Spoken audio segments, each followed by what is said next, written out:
नमस्कार दोस्तों, मेरा नाम है प्रदीप चौहान। आज दिन है रविवार का संडे और इस संडे के दिन हम किसी एक खबर का विश्लेषण करते हैं। जाहिर सी बात है, इस हफ्ते एक ही मुद्दा सबसे बड़ा रहा, वो था छात्रों का आंदोलन। अपने मुकाम तक एक तरह से कह सकते पहुंच गया। जो डिमांड कर रहे थे शिक्षा मंत्री धर्मेंद्र प्रधान का इस्तीफा, वो लेने में कामयाब हो गए। सब ने शाबाशी दी, लेकिन इस सब के बीच में एक और जो चेहरा है वो उभर कर आया। वो है इस देश का leader of opposition Rahul Gandhi. छात्र जंतर मंतर पर दबाव बना रहे थे, देश के अलग अलग कोनों में दबाव बना रहे थे, लेकिन जंतर मंतर के बाहर अगर इस सरकार पे किसी ने सबसे ज़्यादा दबाव बनाया तो राहुल गांधी और उनके साथ खड़ी कांग्रेस और उनके इंडिया गठबंधन के सहयोगियों ने। चाहे वो प्रधानमंत्री निवास के बाहर धरना देना हो, चाहे गांधी स्मृति जाना हो, चाहे बच्चों के साथ खड़े होना हो, चाहे संसद में सवाल उठाना हो, हर जगह वो आदमी दिखा और उस दबाव का असर पड़ा। उस दबाव का असर पड़ा कि बच्चों की डिमांड के साथ जब वो मिक्स हुआ तो इस सरकार को झुकना पड़ा। लेकिन इसी बीच जाहिर सी बात है कि जलने वाले भी बहुत हैं उनसे। राहुल गांधी से मोहब्बत करने वाले कम हैं, जलने वाले ज़्यादा हैं। राजनीति में कह रहा हूँ मैं, पब्लिक में नहीं, राजनीति में, जिसमें एक मोदी जी तो हैं ही, दूसरे केजरीवाल और उनकी पार्टी है। सवाल भी उठाए, बहुत सारे सवाल उठाए राहुल गांधी को लेकर।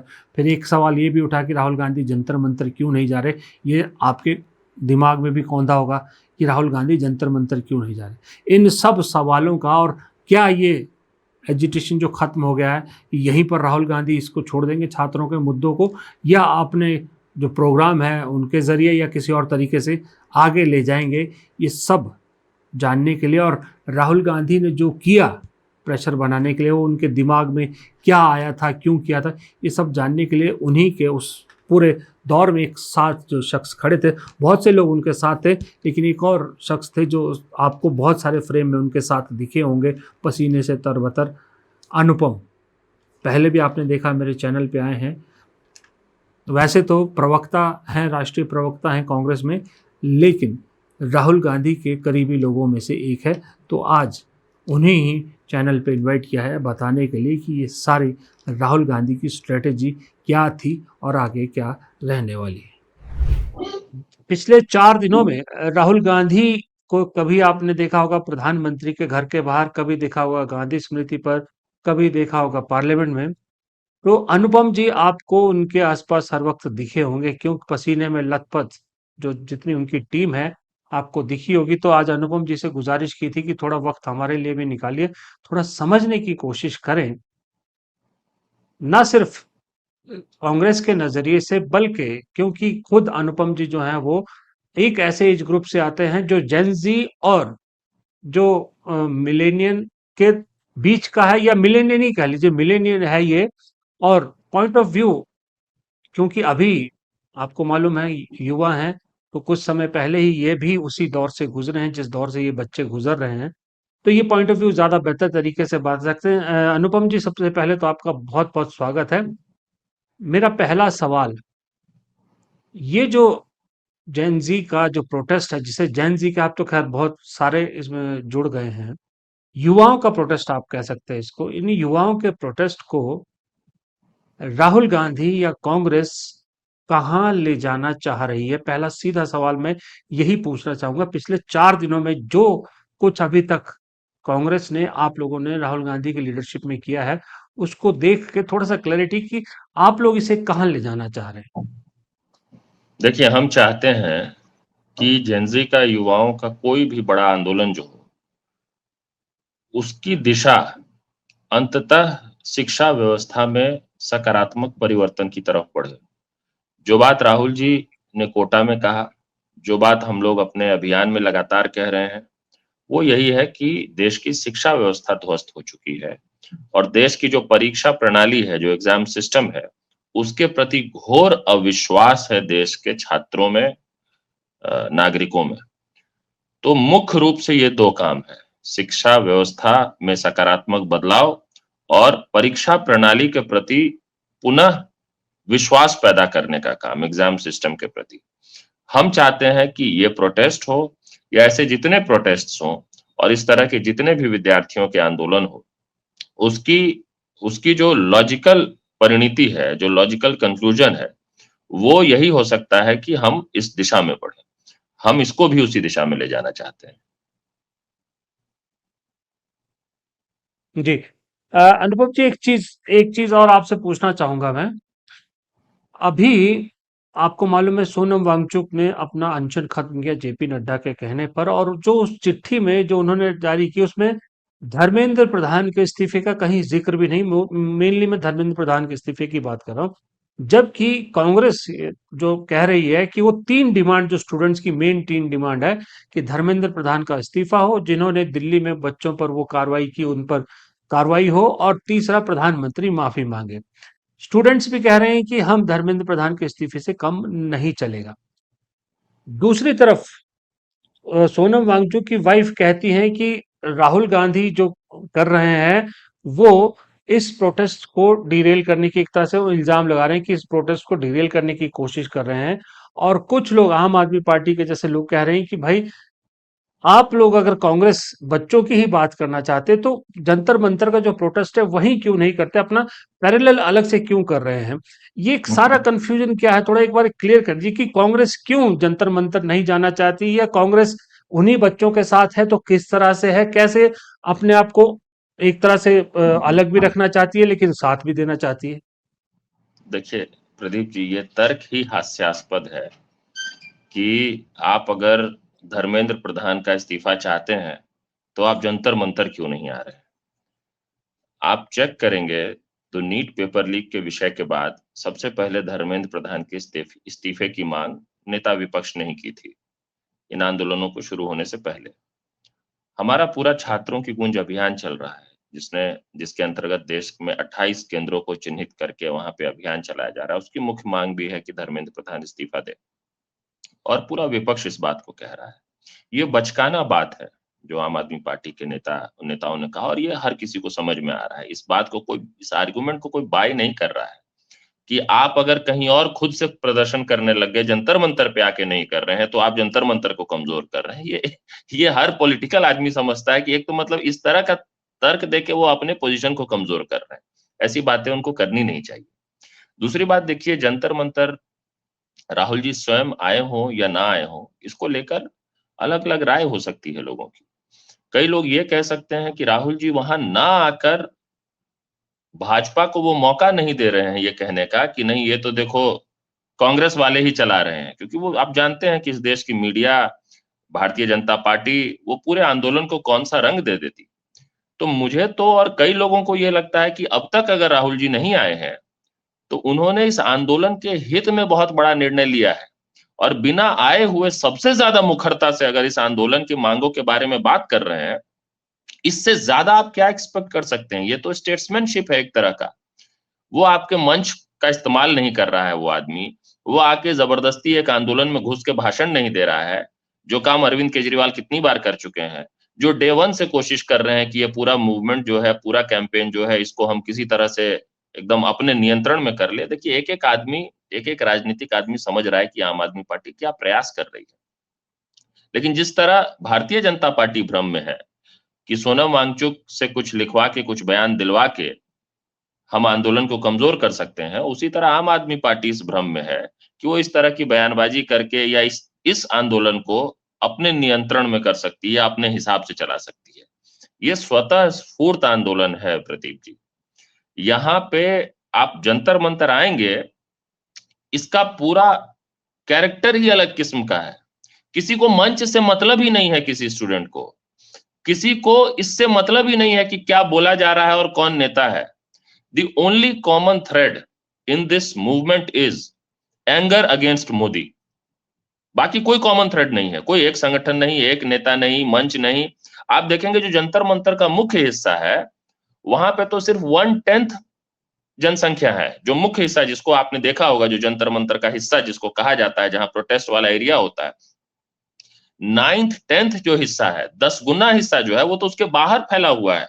और ये एक यूथ फेस्ट की तरह है, एक एग्जीबिशन की तरह है। स्टूडेंट्स आ रहे हैं, अपनी अपनी बातें कह रहे हैं, क्रिएटिव ढंग से कह रहे हैं, कोई अकेले कह रहा है, कोई ग्रुप में कह रहा है, छोटे छोटे समूह बने हुए हैं। It is not a routine protest.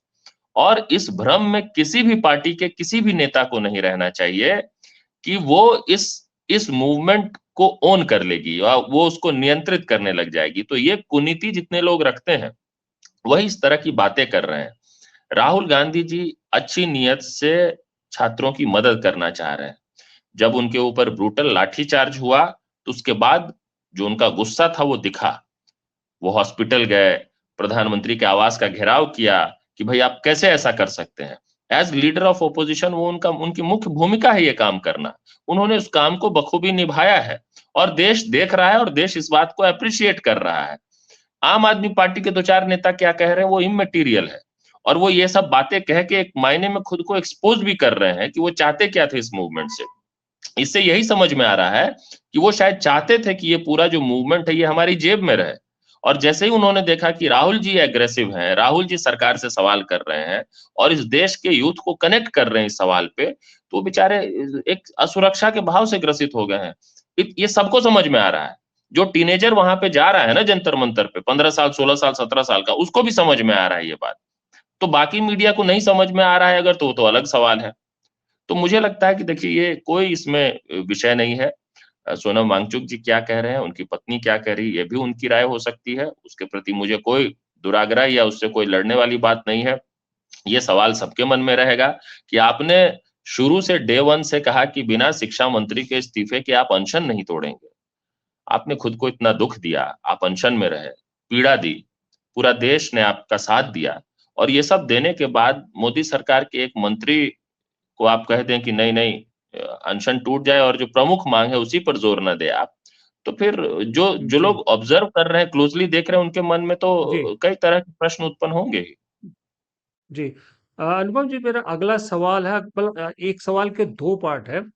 पहला पार्ट तो ये है कि जो ये अनशन है बच्चों का, क्या कोई इसको अब आज की डेट में कोई लीड कर रहा है, या आपको लगता है कि ना अब सीजेपी, ना अब सोनम वांगचुक, ना कांग्रेस, कोई बीच में नहीं है, डायरेक्ट बच्चों और सरकार के बीच में अब हो चुकी है, जो भी लड़ाई है वो इन दोनों के बीच की है।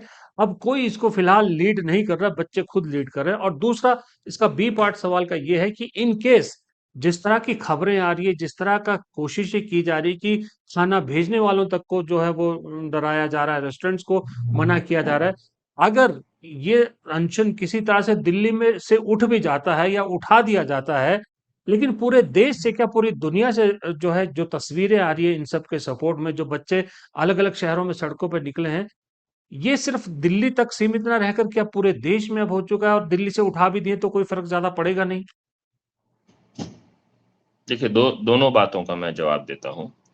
पहली बात तो बिल्कुल सही बात है आपकी कि ये सिर्फ दिल्ली तक सीमित नहीं है, ये देश भर में फैल चुका है और देश के आम नागरिक, देश के गाँव, शहर, मोहल्लों में जो लोग हैं, वो सब जो दिल्ली में जो छात्रों के साथ ब्रुटैलिटी हुई है, उसके बाद खास तौर पे उन छात्रों के साथ सबका जुड़ाव हो गया है। आपने देखा अलग-अलग राज्यों में भी कई प्रदर्शन हुए हैं।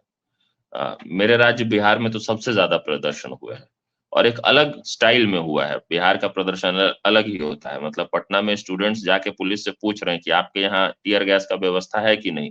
दिल्ली में टियर गैस दे रहे हैं, आप लोग टियर गैस नहीं रखे हैं, ये तो बेईमानी है।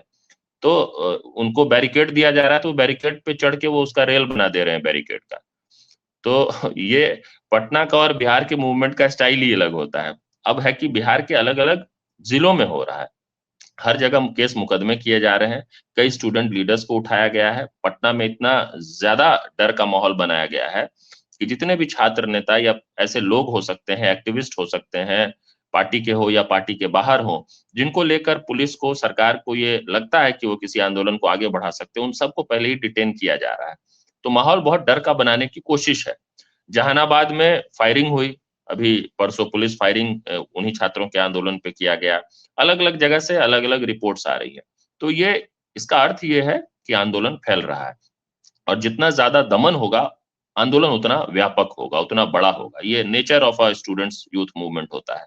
इस बात को सरकार पता नहीं क्यों नहीं समझ रही है कि आप इसको दमन करके तो कम से कम नहीं कर सकते हैं। एक हिस्सा सवाल का तो ये है और दूसरा आपने क्या पूछा था? मैं मिस कर गया। दूसरा मैंने पूछा था कि क्या अब इस मूवमेंट को कोई लीड कर रहा है, या जी कांग्रेस, चाहे सीजेपी, चाहे सोनम वांगचुक, या सीधा अब ये यूथ और सरकार के बीच की लड़ाई जी बन गई? जी देखिए, उसको अलग अलग ग्रुप्स में, अलग अलग समूहों में अलग अलग लोग लीड कर रहे हैं। ये कहना कि बिल्कुल कोई लीड नहीं कर रहा है, कई लेफ्ट एफिलिएटेड स्टूडेंट्स हैं जिसको लेफ्ट के जो लीडर्स हैं वो लीड कर रहे हैं। कुछ लोग ऐसे होंगे जो अभी जो सीजेपी है उसकी बात को भी सुन रहे होंगे। तो अलग अलग कई सारे समूह, ये मेला है असल में। जो जंतर मंतर पे चल रहा है वो मेला है, और ये होमोजीनस मेला नहीं है, ये बहुत डाइवर्स हेटेरोजीनस मेला है। तो सब ग्रुप्स को अलग अलग लोग, लेकिन जो जनरल स्टूडेंट्स हैं, जो आपका शायद मूल सवाल है, जो आम छात्र हैं, जो किसी राजनीतिक दल से जुड़े हुए नहीं हैं, जो किसी संगठन से जुड़े हुए नहीं हैं, लेकिन लगातार जंतर मंतर पे आ रहे हैं, पार्टिसिपेट कर रहे हैं, उसको कोई लीड नहीं कर रहा है। इसमें कोई कन्फ्यूजन नहीं है, और उसको कोई प्रभावित भी नहीं कर रहा है। उसको इस बात से फ़र्क नहीं पड़ता है कि सोनम वांगचुक ने चिट्ठी क्या लिखी है। उसको इस बात से फ़र्क नहीं पड़ता है कि मंच से क्या कहा जा रहा है। उसको इस बात से फ़र्क ही नहीं पड़ता है कि मंच है भी कि नहीं है। उसको, अगर जैसा मैंने कहा कि ये इन सभी लोगों में अगर कोई एक कॉमन थ्रेड है, वो है नरेंद्र मोदी के प्रति आक्रोश, भीषण आक्रोश। आप एक बार घूम लेंगे जंतर मंतर पे ना, आप रिपोर्ट नहीं कर पाएंगे किस तरह की बातें वो गुस्से में कर रहे हो। अब वो 18-20 साल का जो बच्चा होगा, वो कोई साहित्यिक अंदाज में तो विरोध नहीं करेगा ना। तो गालियां पड़ रही हैं प्रधानमंत्री को। जितना आभा मंडल इन्होंने बनाया लाखों करोड़ खर्च करके, वो सारा एक सप्ताह में ध्वस्त हो गया है जंतर मंतर पे। तो मोदी के खिलाफ आक्रोश इज द कॉमन थ्रेड। ये जंतर मंतर के प्रोटेस्ट की सच्चाई है। और मेरा ये मानना है कि ये अभी जो आंदोलन हुए हैं, this is the semifinal. Final जो होगा वो बिल्कुल निर्णायक होगा, और उसमें या तो नरेंद्र मोदी पूरी तरह से ट्रैक पे आ जाएंगे, लेकिन जिसकी कम संभावना है, या नहीं तो उनको अपनी कुर्सी छोड़नी पड़ेगी। और ऐसा ये नहीं है ये कि जो स्टूडेंट ये प्रोटेस्ट में ये हिस्सा ले रहे ये हैं। फाइनल, ये फाइनल क्या होगा? मतलब कोई अलग होगा, क्या कहना चाह रहे हैं आप? ये इसी यही कंटिन्यू होगा? अब किस तरह से फाइनल, थोड़ा सा नहीं, जैसे समझा जैसे सकें? प्रदीप जी जैसे प्रदीप जी, मैं पिछले कई वर्षों से लगातार ये बात कहते आया हूं कि अगले कुछ समय में स्वतंत्र भारत का सबसे बड़ा आंदोलन होने वाला है, जिसको लीड देश के युवा करेंगे। उसकी शुरुआत पेपर लीक जैसे किसी मुद्दे से होगी, लेकिन उसका जो समापन है वो तानाशाही के खिलाफ स्वतंत्र भारत के सबसे बड़े आंदोलन के रूप में होगी। मेरे कई ऑन रिकॉर्ड स्टेटमेंट्स हैं पिछले कुछ वर्षों में, आप चेक करेंगे आपको मिल जाएगा। मैं ये कह रहा हूं कि वो आज होता हुआ एक मायने में दिख रहा है। हमारे कई साथी, कांग्रेस में भी कुछ लोग कई बार ये कहते हैं कि ये इसलिए किया जा रहा है ताकि जो युवाओं का आक्रोश है उसको फिजल आउट करा दिया जाए। ये मतलब प्रेशर कुकर के वाल्व की तरह है कि जो गुस्सा हो रहा था ना, उसको मोदी ने ही कुछ ऐसा, I don't believe in this conspiracy theory at all. ये मोदी का कुछ नहीं है इसमें। इसमें ये नेचुरल गुस्सा है, और इससे प्रेशर ईज आउट नहीं होगा। ये प्रेशर कुकर के वाल्व का काम नहीं कर रहा है। ये इसके बाद इससे बड़े आंदोलन का ग्राउंड तैयार कर रहा है। क्योंकि जब ये मूवमेंट शुरू हुआ तो एक फियर फैक्टर था तब तक। आप देखेंगे आज जो जंतर मंतर पे हो रहा है, उसने एक बड़ा काम किया है, उसने भय डर खत्म कर दिया है। किसी को डर नहीं है कम से कम कि क्या बोलना है और क्या करना है। इस बात को लेकर सरकार से, प्रधानमंत्री से जो डर था, डर का माहौल जो था, उसको जंतर मंतर के इस प्रदर्शन ने खत्म किया है। एक बार जब डर खत्म हो जाए और उसके बाद जब अगला कॉल होगा, तब आप समझिए कि डर के माहौल में जब इतना कुछ हुआ, तो जब डर खत्म होने के बाद होगा तब क्या होगा। इसलिए मेरा मानना है कि ये आज जो चल रहा है, ये फैसिलिटेटर है for something bigger. It is not a deterrent. ये कोई प्रेशर को रिलीज करने का काम नहीं है। इसके जरिए आने वाले समय में इससे भी बड़ा यूथ मूवमेंट होगा, जो अभी से 4-5 महीने के अंदर फिर किसी ऐसे ही ट्रिगर से, और आप समझिए सरकार समझती है इस बात को। 26 जुलाई को बिहार में बीपीएससी का एग्जाम होने वाला था। बीपीएससी बिहार का मेजर एग्जाम है। आपको याद होगा पिछले जी, साल कितना बड़ा जी। आंदोलन हुआ था। उसको पोस्टपोन कर दिया गया है। क्यों किया गया है आप समझिए। और जो रीजन दिया गया है, official reason, due to unavoidable reasons BPSC का एग्जाम पोस्टपोन हुआ है। ऐसा क्या अनअवॉइडेबल रीजन है? अनअवॉइडेबल रीजन ये है कि ये आंदोलन चल रहा है और सरकार को ये डर है कि कहीं बीपीएससी एग्जाम्स के बीच में कोई चूक हो गई, कुछ पेपर लीक हो गया, कोई गड़बड़ी हो गया, तो जो मैं आपको कह रहा हूं ना फाइनल, ये सेमीफाइनल है तो वो फाइनल वहीं हो जाएगा। तो वो एग्जैक्ट डेट उसकी हमको आपको नहीं पता वो कब होगा, जी लेकिन जी। अगले कुछ समय में इससे भी बड़ा आंदोलन, इससे भी व्यापक आंदोलन जो सरकार की, जो सिर्फ शिक्षा मंत्री तक सीमित नहीं रहेगा, ये होने वाला है इस देश में। जी अनुपम जी, कमिंग बैक टू कांग्रेस, आप क्योंकि खुद उसका हिस्सा, उस प्रोग्राम का आपने बड़े लेवल पे प्रोग्राम शुरू किया, छात्रों की गूंज, जो इस प्रोटेस्ट से पहले से शुरू किया था। जब आप वो कर रहे हैं ऑलरेडी स्टूडेंट्स के लिए, और लीक, पेपर लीक के खिलाफ ही आप वो कर रहे हैं और बहुत आपको समर्थन भी मिल रहा था, देन व्हाट हैपेंड कि राहुल गांधी को लगा कि ये जो जंतर मंतर पे हो रहा है, इन बच्चों का साथ देना भी जरूरी है। और क्या ऐसा हुआ कि राहुल गांधी को लगा कि प्रधानमंत्री के घर के बाहर बैठना बहुत जरूरी है या बहुत कारगर साबित हो सकता है, और फिर अगले दिन गांधी स्मृति पर जाने का क्या कारण बना? ये जो मतलब इवेंट हुए हैं, इस इवेंट के पीछे थॉट क्या था? देखिए, थॉट बहुत स्पष्ट और बहुत सिंपल है। थॉट ये है कि सत्ता की जवाबदेही तय हो। एक तरफ तो छात्रों का आंदोलन है जिसमें स्टूडेंट्स डिमांड कर रहे हैं, बहुत स्पेसिफिक डिमांड्स कर रहे हैं और बहुत लिमिटेड डिमांड कर रहे हैं, और ये बहुत सत्ता उखाड़ने वाली डिमांड नहीं है। ये है कि भाई इतना कुछ गलत हुआ है, शिक्षा मंत्री का तो इस्तीफा होना चाहिए कम से कम, इससे कम डिमांड कोई क्या करता है इतने बड़े आंदोलन में। लेकिन उस आंदोलन को जिस तरह से डील किया गया, जिस तरह से विद्यार्थियों को मारा पीटा गया, सर फोड़े गए, पैर तोड़े गए, टीयर गैस चलाया गया, बैरिकेड्स में करंट डाला गया, मतलब आप कल्पना करिए तो, बैरिकेड्स में करंट डाल दिया गया कि बैरिकेड को छोड़ उसको करंट मारे, ये सब काम किया गया। और ये सब होने के बाद हमें ये लगा कि अब इस अन्याय और इस कुकृत्य के खिलाफ जम के बोलने की जरूरत है और इनकी जवाबदेही तय करने की जरूरत है। ये सब इसलिए हुआ क्योंकि प्रधानमंत्री चाहते थे कि, ऐसा नहीं है कि धर्मेंद्र प्रधान ने के कारण इतने विद्यार्थियों को इतनी चोट आई या सिर्फ अमित शाह के कारण आई। हम प्रधानमंत्री से जवाब चाहते थे कि आप एक लोकतांत्रिक देश के चुने हुए प्रधानमंत्री हैं, आप अपने ही देश के बच्चों के खिलाफ इस तरह का बर्बर व्यवहार क्यों कर रहे हैं? और आपको क्या समस्या है एक ऐसे शिक्षा मंत्री को हटाने में जिसके बारे में स्थापित हो गया है कि ये इनकॉम्पिटेंट है, ये अपने पद के साथ ईमानदारी से नहीं निभा पा रहे हैं। तो उसका क्या तरीका था जवाबदेही लेने का? कि आप उनके पास जाते हैं, उनको घेरते हैं, उनसे सवाल करते हैं। डेमोक्रेसी में यही होता है। तो राहुल जी ने सोचा कि हम प्रधानमंत्री से सवाल करने जाएंगे। सवाल करने गए तो उनको रोक लिया गया। रोक लिया गया तो जहां रोका गया वही घेराव हो गया। उसी तरह अगले दिन जो सांसद जितने कांग्रेस पार्टी के थे, विपक्ष के सांसद थे, वो चाहते थे कि इंडिया गेट पर जाए और इस बात को कहें। दिल्ली पुलिस इसमें भी घबरा गई, सरकार इसमें भी घबरा गई कि पता नहीं अब ये क्या कर देंगे। फिर वो कहने लगे कि नहीं ठीक है, हमें राजघाट जाने दीजिए, हम गांधी जी को नमन करके अपने अपने घर चले जाएंगे, उसमें भी ये घबराने लगे। फिर अंततः गांधी स्मृति की बात हुई और फिर जाके गांधी जी को नमन करके उनसे बल लेकर फिर सभी सांसद वापस अपने अपने जगह चले। नहीं लेकिन नहीं सरकार नहीं इतनी घबराई है। नहीं अनुपम जी, अनुपम जी, ये तो आप वो चीजें बता रहे हैं जो आगे बताने की है। असल तो सबको मालूम है, जो खास करके खबर आई कि भाई जिस दिन आप लोग गांधी स्मृति गए, उस रात को सरकार कुछ बड़ा एक्शन करने वाली थी, और ये खबर राहुल गांधी तक पहुंच गई थी। सरकार को मजबूर कर रहा कि भाई सेक्शन को डाइवर्ट किया जाए, अबॉर्ट किया जाए, इसलिए ये गांधी स्मृति पहुंचने का और सारे सांसदों को ले जाने का या इंडिया गेट जाने का प्रोग्राम था। इसमें कितना दम है?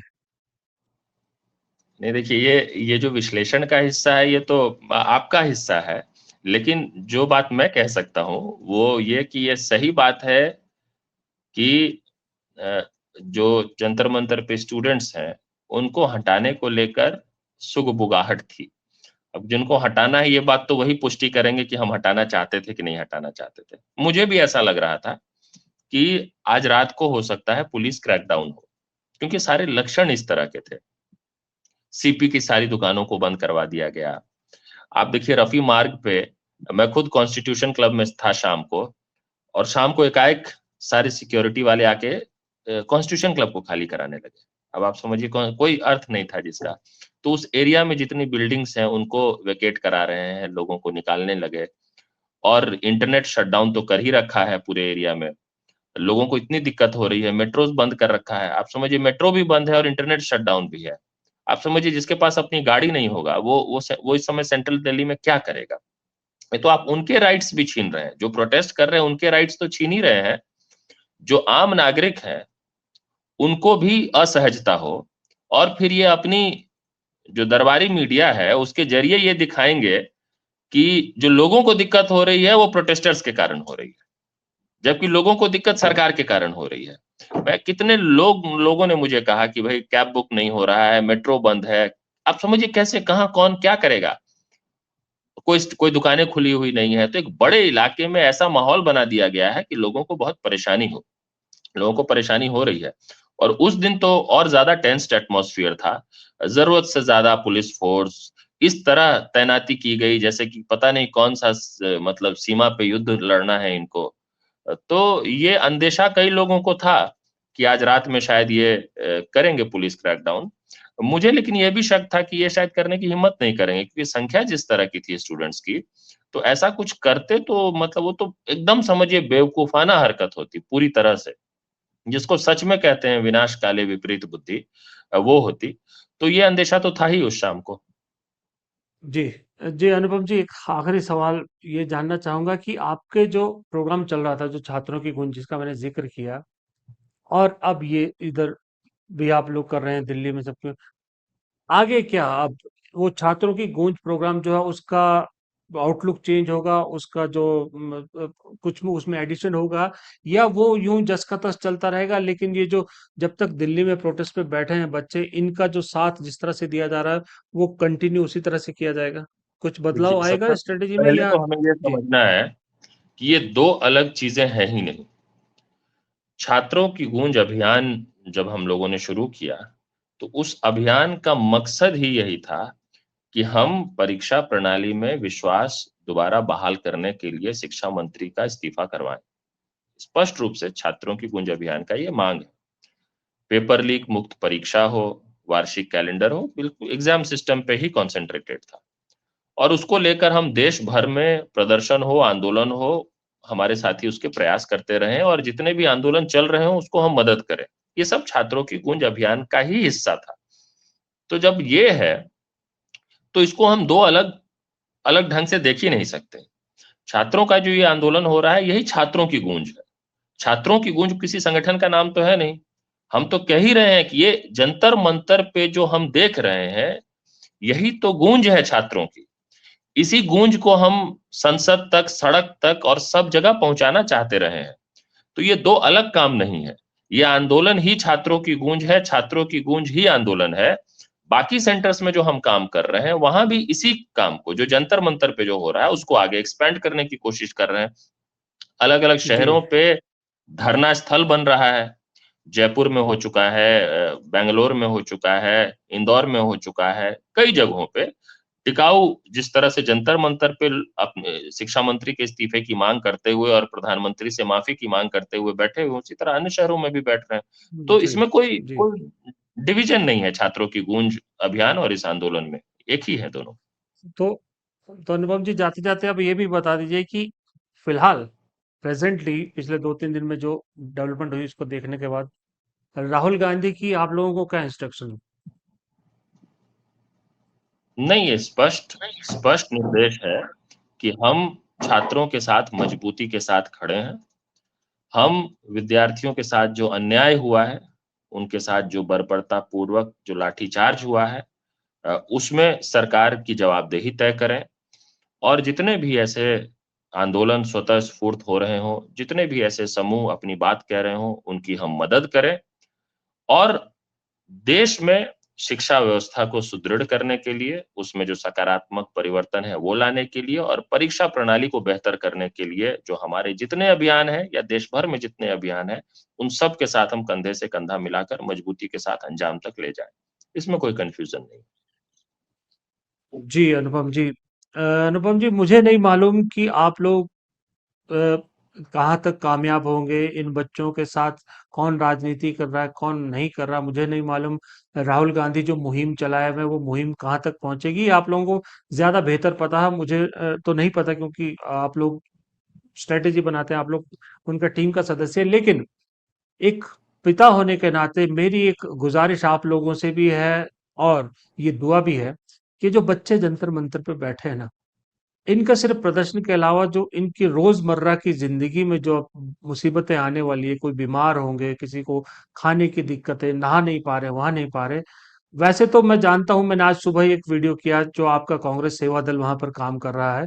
लेकिन फिर भी एक गुजारिश ही करूंगा कि एक उस एंगल पे भी थोड़ा सा इन बच्चों की मदद करने की कोशिश कीजिएगा, तो थोड़ा जी। सा राजनीति से ऊपर जो मैं है वो मैं मानवता के 30 तौर पे। सेकंड 30 सेकंड में थोड़ा सा रिपोर्ट कर देता हूँ आपके इसी सवाल के कॉन्टेक्स्ट में। देखिए, वहाँ इस वक्त जंतर मंतर पे 3 बड़े कैनोपीज छात्रों की गूंज के लगे हुए हैं, जहाँ पे कि एसओएस की स्थिति में किसी भी तरह की मदद हो, मेडिकल मदद हो, या लीगल हो, या फूड को लेकर हो, वो हमारे साथी लगातार कर रहे हैं। जिसमें इंडियन यूथ कांग्रेस के जो हमारे जो साथी हैं, उन सब लोगों की काफ़ी सक्रियता है, काफ़ी भागीदारी है। जो आईओआईसी का ऑफिस है दिल्ली में, वहाँ पे पूरा एक बैकएंड तैयार हुआ है, एक बड़ा सिस्टम तैयार हुआ है, जिसके ज़रिए जो भी सपोर्ट सिस्टम बनाया जा सके जंतर मंतर पे बैठे बच्चों के लिए, वो सब हम लोग लगातार बना रहे हैं और उसको मजबूत करते जा रहे हैं, बड़ा भी करते जा रहे हैं। तो जो आपकी चिंता है, जी बिल्कुल वाजिब चिंता है, वो हम जी सब की जी चिंता जी। है, और उस चिंता में हम लोग जो भी अपने तरफ से कर सकें, जितना भी कर सकें, वो सब ईमानदारी से करने का प्रयास कर रहे हैं। जी अनुपम जी, बहुत बहुत शुक्रिया। हमारी दुआएं आपके साथ है, आप लोगों के साथ है, कि आप लोग जिस मिशन पे लगे हैं वो मिशन कामयाब हो, और अब बच्चों को इंसाफ मिल पाए, बच्चों की जो डिमांड है वो पूरी हो जाए। पर तब तक आप लोग लगे रहिए, और हमारी गुड विशेस आपके साथ है। आपने समय निकाला, ये सारा सिनारियो समझाया, एक पॉइंट ऑफ व्यू क्लियर किया कि राहुल गांधी क्यों जंतर मंतर नहीं जा रहे, और ना जाके वो कितना बेहतरीन काम कर रहे हैं। इसके लिए आपका बहुत बहुत शुक्रिया। मुझे लगता है हमारे दर्शकों में बहुत से लोगों के मन में ये सवाल उठ रहा था, उनको बहुत क्लैरिटी मिली होगी। और आपका मुझे बहुत लगता है बहुत कि शुक्रिया। अगर आगे और मुझे लगता है कि अगर जी आगे ऐसा लगेगा कि जाना चाहिए, तो जाएँगे भी। मतलब इसमें देखिए, जो एक क्योंकि इम्पोर्टेंट बात आपने आखिर में कहा, हमारे आपके कई दर्शकों को और हमारे कई साथियों के मन में ये सवाल हो सकता है कि अरे! अभी तक क्यों नहीं गए? तो उस पर तो बात हो ही गई हम लोगों की। लेकिन अ, हर दिन प्रोटेस्ट का नेचर चेंज होता है। 20 जुलाई से पहले, हम्म, 20 जुलाई के बाद का नेचर अलग था। लोगों ने अनशन तोड़े, उसके बाद, उससे पहले, उसके बाद का अलग था। सरकार कुछ फैसला लेगी, अगर आज कुछ आता है तो उसके बाद का अलग होगा। तो नई परिस्थितियों में, नए तरह के डेवलपमेंट्स में नए तरह के निर्णय लिए जाएँगे। हो सकता है कि आने वाले समय में राहुल जी भी वहाँ जाएँ। हम्म, अभी तक नहीं हो जाने के सकता है। पीछे का एक पॉजिटिव कारण भी है, और हम्म, आगे ज़रूरत पड़ेगी तो जाएँगे भी। ये बहुत इम्पोर्टेंट बात ये हम्म, नहीं है कि इंडिविजुअली वो जाते हैं कि नहीं जाते हैं, इम्पोर्टेंट ये है कि वो क्या उस बात को उठा रहे हैं, जो न्यायपूर्वक बात है, और वो लगातार सबसे मजबूती से, सबसे ताकत से अगर कोई कह रहा है इस बात को, तो राहुल गांधी कह रहे हैं, नेता विपक्ष कह रहे हैं। एब्सोल्युटली, बहुत बहुत बढ़िया। बहुत बहुत शुक्रिया अनुपम जी, बहुत बहुत धन्यवाद आपका। Thank you. Thank you so much.